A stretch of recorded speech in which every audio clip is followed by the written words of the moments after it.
Whether we realize it or not, all of us are looking for a leader or follow.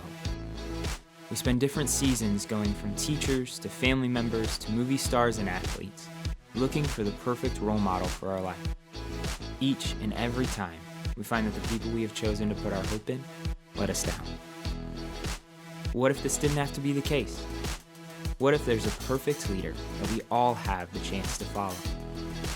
As we read the Bible over and over again, we find Jesus' simple, radical call. Come, follow me. What does it mean to follow the leader? Let's find out together.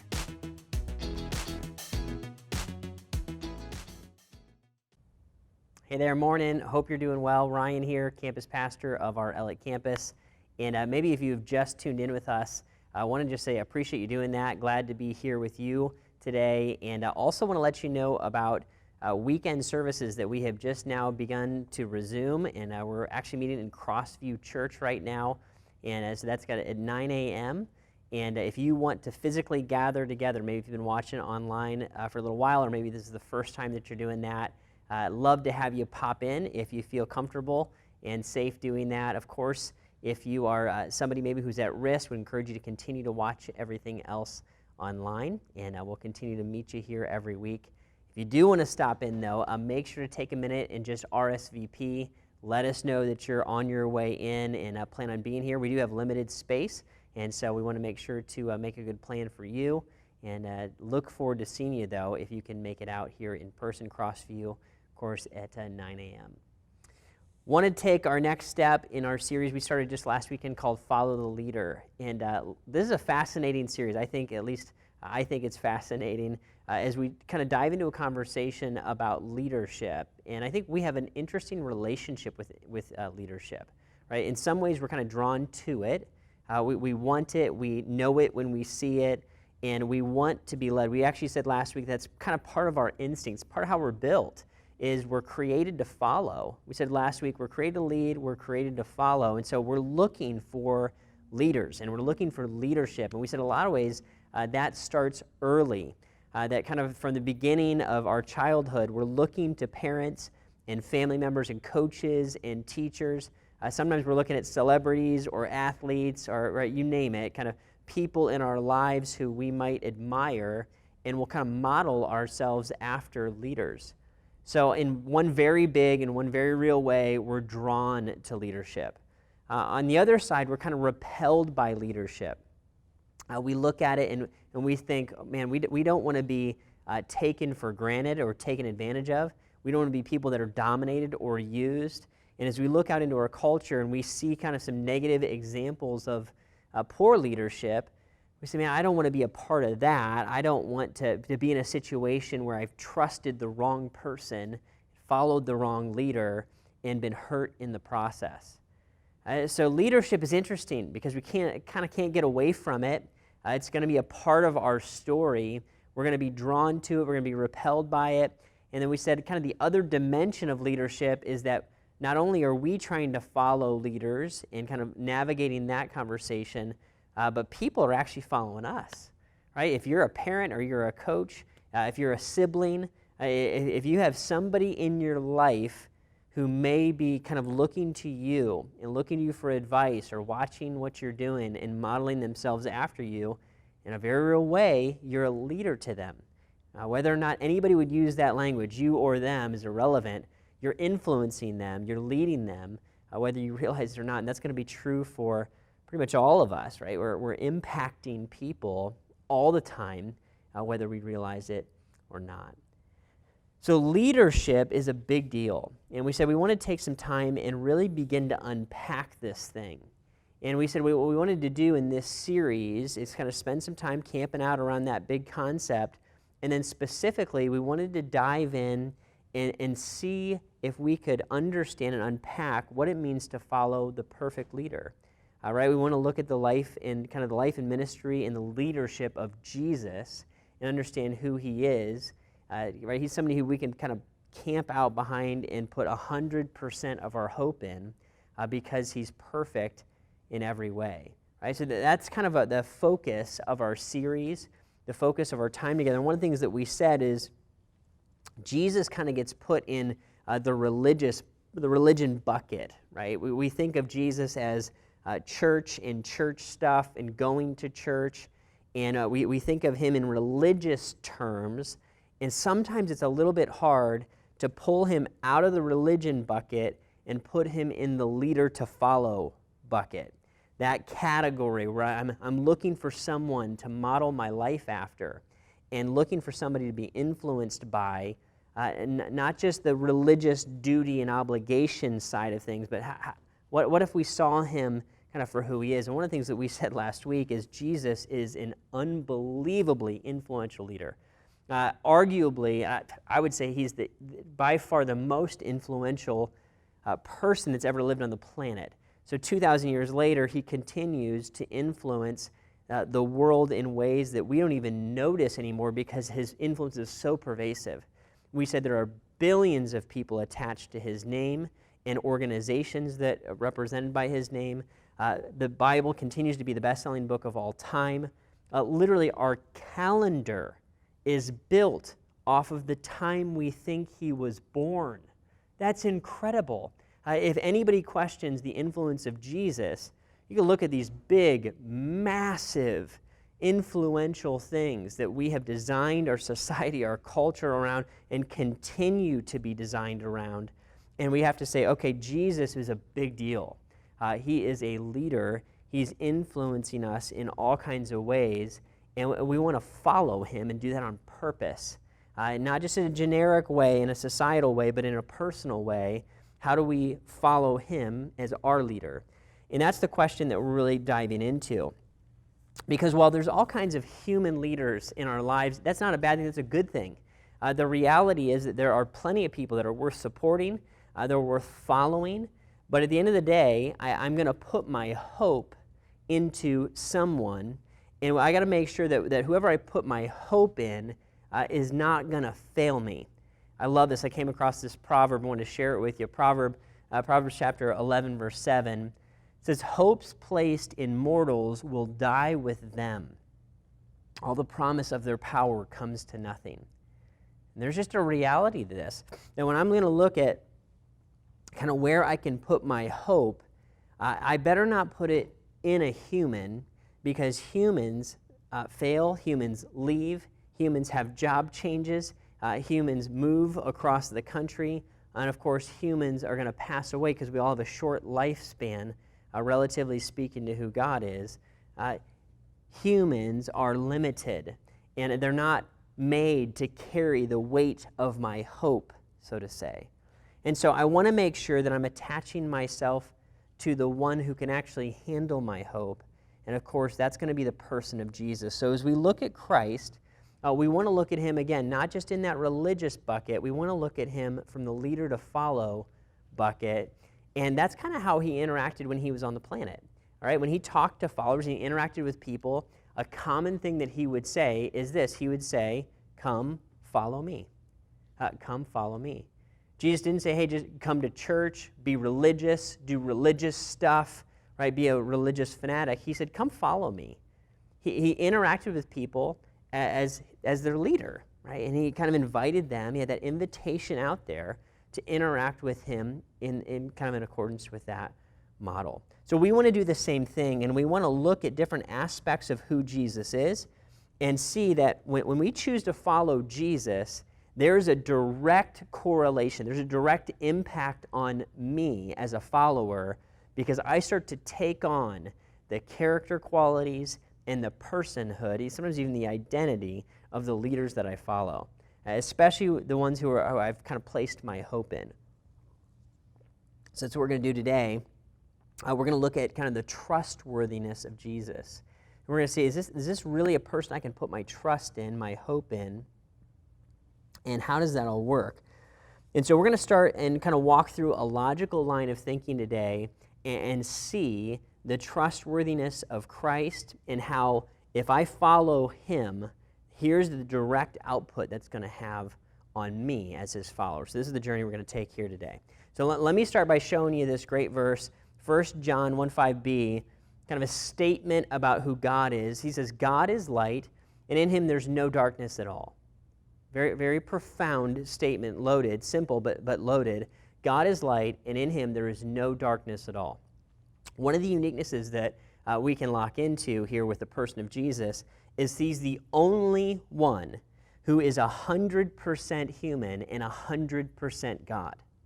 He's all man and he's all deity. And if you're a thinking person, you're going to say, well, how is that even possible, right? There's a mystery to that. There's a wonder to that. And a lot of our faith is locked up in that mystery. It's a beautiful thing. 100% human, 100% God. And so I can look at Jesus and say, Jesus as man, as the God-man, he is light, and in him there's no darkness at all. What that means is, as he lived life here on the planet, he lived as light. That means there's no sin in him. There's no moral darkness in him. And the way that the Bible is going to talk about darkness is going to show up in a couple ways. Specifically, John, the guy who wrote this book of the Bible that we're reading here, he wrote this late in his life, in his 90s, and he would use the terms light and darkness to describe kind of our morals in some ways, kind of the purity of our hearts and our motivations. And that's one of the big ways the Bible talks about darkness. It says, hey, if there's impurity in my motivation, that's darkness. And what he's saying is God has none of that. There's never any impurity. He's always operating from pure motivations, from a pure heart, we might think. And so Jesus, when he lived life on the planet, he lived that out. He lived as somebody who had no darkness at all. The other way that the Bible is going to talk about darkness, and we're going to unpack these more in our time together here, is the Bible talks about darkness as a lack of understanding. Somebody who's kind of groping around in the darkness, that they don't have enough information, they don't have enough understanding. They're walking around in the dark, and because they don't have the light of understanding or the light of knowledge, they don't have the truth, then they're walking around in darkness. And both of those ways that the Bible is going to talk about darkness really apply here. Of course, Jesus has access and knows all information because he's God himself, and he has a perfect perspective because of that. Right? So God is light. In him there's no darkness at all. In fact, you see this really show up here in a personal way for Jesus as he lands this quote. This is a direct quote from Jesus we're going to look at next, where he says in John 8, I am the light of the world. I am the light of the world. He says, whoever follows me will never walk in the darkness, but will have the light of life. So he makes this unbelievable claim. He says, I am the light of the world. I'm it. He says, and basically, anybody who's attached to me, anybody who follows me, they're going to become light too. They're going to have light in their lives. They're going to have the light of life in them. They're going to be affected by me. I'm going to share who I am with them. But he's saying, man, I am the source. I'm the one who brings that purity of motivation because I am light, right? I am the light of the world. So Jesus is claiming something that is pretty profound here. And as we look to a leader, we're looking at these claims. Somebody who says, I'm the light of the world, is making a big statement. I would never say that.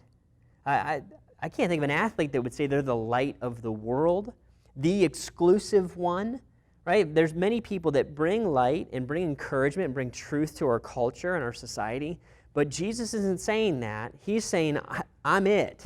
I'm the source of light. And Jesus, by the way, would say many things like that in his time here on the planet. But he's saying, when Jesus says it, he's saying the truth because he is trustworthy, and ultimately he's going to prove his trustworthiness by his death, burial, and the fact that he got up from the dead and proved every claim he ever made. Right? So he says, I'm the light of the world. Whoever follows me will never walk in darkness, but will have the light of life. Now, I want us to transfer this one step further, because we know that God is light. In him there's no darkness at all. Jesus says, I'm it. I am the one. And everybody who follows me is going to have the light of life. Jesus then takes it one step further in this next statement. Follow it with me. And he looks at his followers. This is in Matthew 5:14. He says, you are the light of the world. He looks at his followers and says, you are the light of the world. People that are attached to me, those who have said, I want to follow you, I'm all in. He looks at them and says, when you follow me, your identity changes Things about you change. You become a different person. You actually start to take on my nature, as if Jesus was saying. He would say, I'm the light of the world, and now you're the light of the world. You're going to reflect my light because it's showing up in your life, right? And that's a real thing. So that's powerful. As we follow the leader, we become the light. He is the light of the world, and we share in that identity. That is massive. And we look and say, well, Ryan, I'm an imperfect person. If I'm a thinking person, I'm going to ask that question, how does that all work? I know what I've done. I know where I've been. My motivations aren't pure. How is it possible that I'm the light of the world if none of that's really true, right? Like, how does that play out? In my experience, if that hasn't been true, how can Jesus say that I am the light and give me this new identity when I've been sinful and have had less than pure motivations in my life? The first thing I want to do, if I want to unpack this and kind of lock into this identity, follow my leader, is I need to understand some of the darkness that I'm walking in. And so I want us to unpack this. I want us to see in three ways that we can walk in darkness and kind of what we can do to move through that as we follow the leader out of it. Okay, so here's some ways that we find ourselves in the darkness. Here's the first one. Sometimes we're in the dark because of information. Sometimes we're in the darkness because of information. Let me tell you about this. This is Apostle Paul writing this in Ephesians chapter 4. He says, so I tell you this and insist on it in the Lord. You must no longer live as the Gentiles do in the futility of their thinking.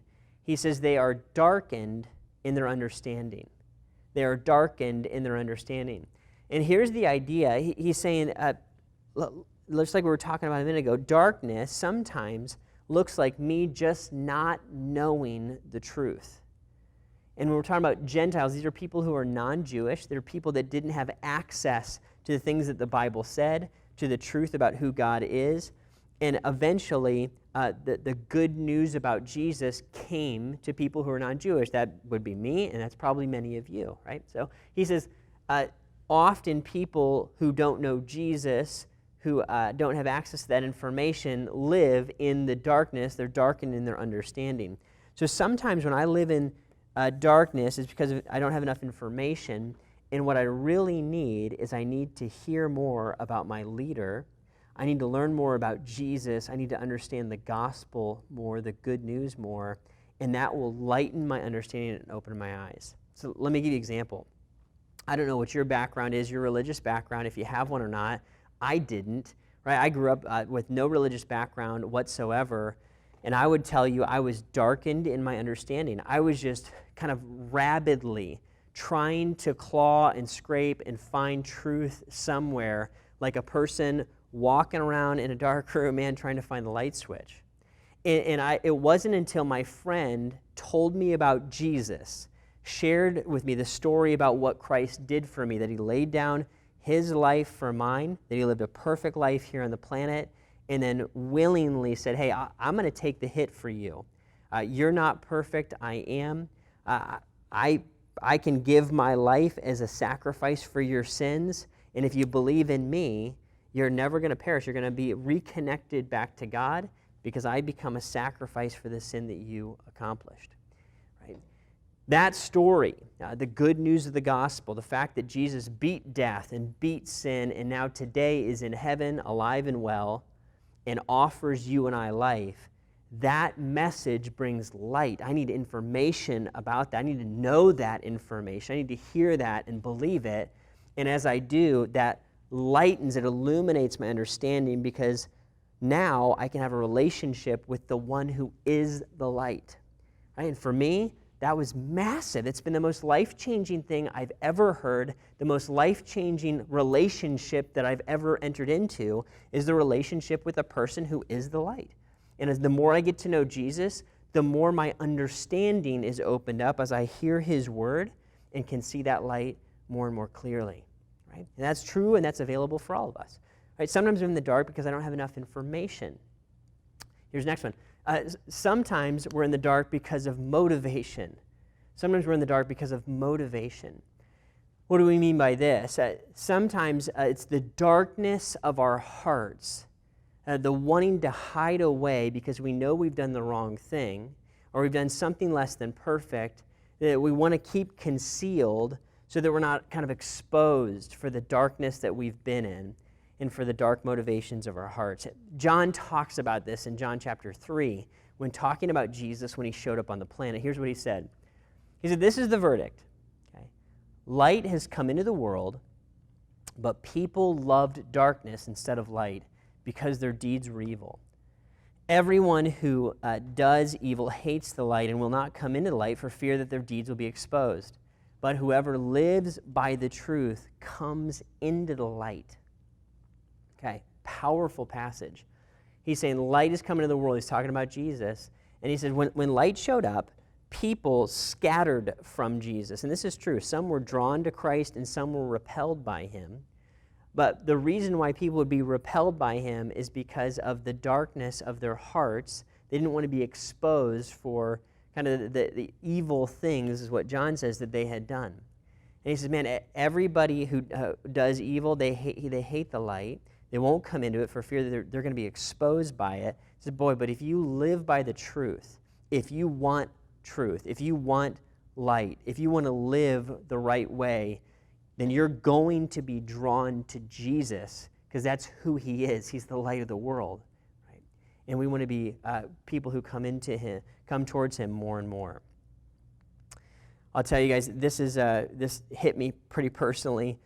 Recently, I messed something up recently, and I wanted to share it with you. So if you've been around a little while, maybe you've been part of the story of our Elliott campus, you know that we used to meet at Springfield High School, which was amazing. It was an amazing opportunity, beautiful facility. The staff was phenomenal and gracious to let us be there, and it was an awesome time. Then, of course, COVID happens, right? So we get shut down there, and when COVID hit, the schools shut down pretty quickly. Our churches, our campuses shut down pretty quickly, and then we were kind of left disconnected from that location for a while, and all the while kind of wondered, how's it going to work when and if things open back up? How are we going to kind of reconnect back in the school there, and how's that all going to play out for us? So as COVID began to kind of relax a little bit there in about May, we began to connect with our contacts there at Springfield and talk about, hey, how's it going to work? Can we get back into the school, and how's that going to play out? They were phenomenal, very gracious. They were in the middle of trying to solve graduation and how's school going to work out. And they said, give us a couple weeks, let us figure it out. We'll get back to you. So during that couple weeks there, I started to reach out and follow up and I wanted to hear kind of what's our status. Can we get back into the school? Can we start meeting there again? And so I start to reach out to our contact there, and I'm texting the person we talk to on a regular basis. And I text them, and then wait a few days, and then I would text some more, and then I would wait a few days and text a couple more times, and I never heard anything back. And I'm thinking to myself, man, like maybe we're just like cut off and disconnected now, and I don't know, like what's happened? I'm not hearing back. And so it goes about 6 weeks where I'm continuing to text. I think I probably had 12 or 13 text messages out, and I have no idea what's happening. So I finally was able to connect with our contact there at Springfield. We're talking on the phone. And we're getting caught up and just kind of hearing where things are. And I said, hey, man, have you been, like, getting my text messages? Why didn't you get back to me? Not in an accusatory way, just kind of like saying, hey, what's going on? And he said, no, I haven't received any text messages. Like, what are you talking about? I said, well, I've sent you like 10 or 12 text messages, like just trying to get you to tell me what's happening and kind of feel out what's the verdict here. And he goes, Ryan, I have no idea what you're talking about, man. And I look it up, and I said, well, here's all these messages I sent, and I start to look a little bit closer, and I'm looking at my contacts. I've got them on speakerphone, looking at my phone, looking through the contacts. And as I go through, I notice that there's 2 contacts in my cell phone for my contact there at Springfield. And I look at it, and my stomach drops a little bit as I realize that I've been texting a landline for the last 6-7 weeks here, trying to get a hold of my buddy. and I go, oh no, I just realized I messed this up, right? I didn't do it on purpose, but I'm trying to connect in a way that was never going to come back to me. And I say, oh no, I think I was texting the wrong number. And so we realize there's a miscommunication, and it's on me, it's my fault, totally innocent, but totally my fault, right? Kind of my biff. Now, in and of itself, right, Springfield's phenomenal, right? Awesome staff, awesome team. They were great to us, gracious to us in every way. I messed up this communication. And in and of itself, this interaction, this little thing that I did, was an innocent mistake. Right?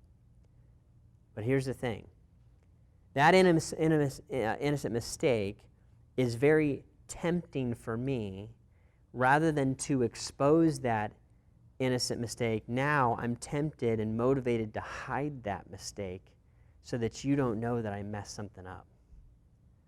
Right? What started off as just a simple, innocent biff now turns into an evil thing that I'm hiding and I want to cover up. And I said, I don't want to do that. I want to expose that. I want to bring that into the light because Jesus is the light. He uncovers what has been hidden. And so I want to surface that, right? And I want you to know that. I want you to know that, hey, your leader is a fallen leader that makes mistakes, and I blew that. And it's tempting for me to not tell you about it because there's darkness in my heart, probably just like there's darkness sometimes in yours. Right? And this motivation thing, sometimes the darkness is there because of motivation is a big deal. Because most of what breaks down relationships, most of what causes strife in us is this darkness of heart, is the darkness of our motivations. And at the end of the day, if we looked for the real reason that relationship broke down maybe in our lives, the real reason that we maybe left that last job, the real reason that person got promoted over us, the real reason that the things that are in our lives that aren't working so well, if we were really, really brutally honest, if we just let light shine on it, what we would find is there's probably some evil motivations, some dark motivations underneath there, where I don't want to be exposed for the wrong that I did, right? Whether it was innocent or not. That I don't want to be exposed for having done something that wasn't quite right, that was a failure, that maybe I had a part to play in this relational breakdown. Maybe it was only 20%, but I did do part of it.